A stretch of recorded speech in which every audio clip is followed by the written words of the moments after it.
In my search for stupid criminals to add to the chosen few, I often come across stories that don't have enough detail for their own separate videos, no matter how much I look for it. I can verify the stories are true and the incidents are real, but that's about the extent of it. It's also difficult to determine what punishments the offenders received with regards to incidents in the past. It goes without saying that any ongoing incidents mentioned have yet to be resolved. Due to the scant publicly available information about these incidents, there are few, if any, legitimate pictures of the individuals involved, so I'm using mostly stock footage in this video. With that in mind, here are a few criminals that went full smooth brain. Number 1. On the 7th of February 2014, then 18-year-old Steven Diaz walked into a Vons supermarket to grab something for a little get-together with friends. He wasn't there for snacks or sodas though. He was looking for some discount wine. But he also wasn't interested in any kind of wine that was on sale. He wanted a full 100% discount. The shoplifting kind of discount. Store security attempted to apprehend him as he was leaving. He fought with the guard, punched him in the face, but dropped the wine and got away. Briefly. See, not only did he drop the wine, he also dropped his wallet in the tussle with the guard. After the police made contact with Diaz, he turned himself in the following day. He was charged with attempted robbery and posted a $50,000 bond. What, if any, consequences he received have been lost to time. Number 2. In August of 2007, then 27-year-old Justin John Bolden punched a 59-year-old woman in her face when she tried to use her cell phone to call the police. Apparently, he began screaming at the woman to show him some respect while they were waiting for a bus in St. Paul, Minnesota.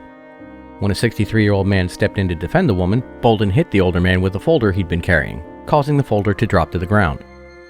Bolden failed to retrieve the folder as he made his getaway once he heard the police sirens approaching, and that decision wound up being his undoing, because within that folder, there were several items that identified him by name. The biggest irony is that folder and its contents were from an anger management class. It was clearly not an effective class for him. When I searched online for Justin John Bolden, mugshots of a man with his name and of the appropriate age did come up, with at least a dozen arrests for a variety of offenses going all the way back to 2019, although this particular incident was not mentioned. Without that to positively identify him as the Justin John Bolden, I decided not to use his picture in this video. Number 3. 2 smooth-brained college students from Taiwan, whose names I will not try to pronounce for fear of butchering them, were arrested in January of 2024 for their alleged involvement in an insurance fraud scheme. One of the men bought a number of insurance policies for himself: life insurance, travel insurance, accident insurance, all totaling approximately $1.3 million in the weeks leading up to January 2023. On January 26, 2023, that man went to a hospital with severe frostbite on his legs. The frostbite was so bad that the amputation of both legs was required from about the mid-calf area.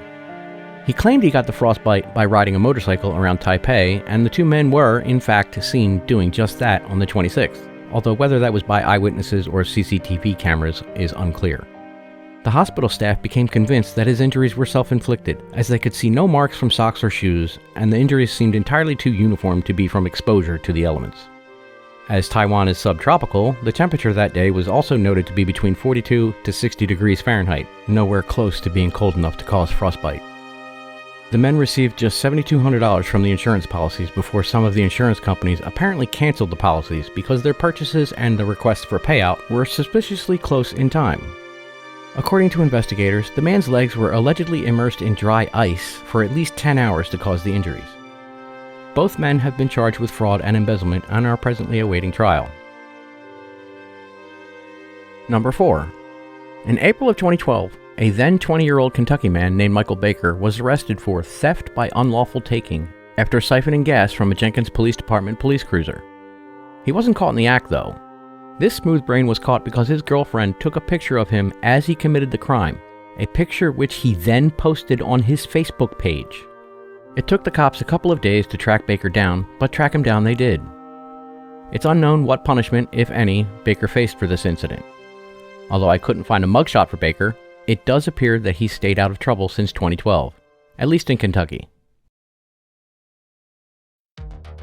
This is the first video of a series I'm tentatively calling Dishonorable Mentions. Let me know what you think, and if anyone can think of a better name, drop it in the comments. I can't make any promises, but I will definitely consider all suggestions.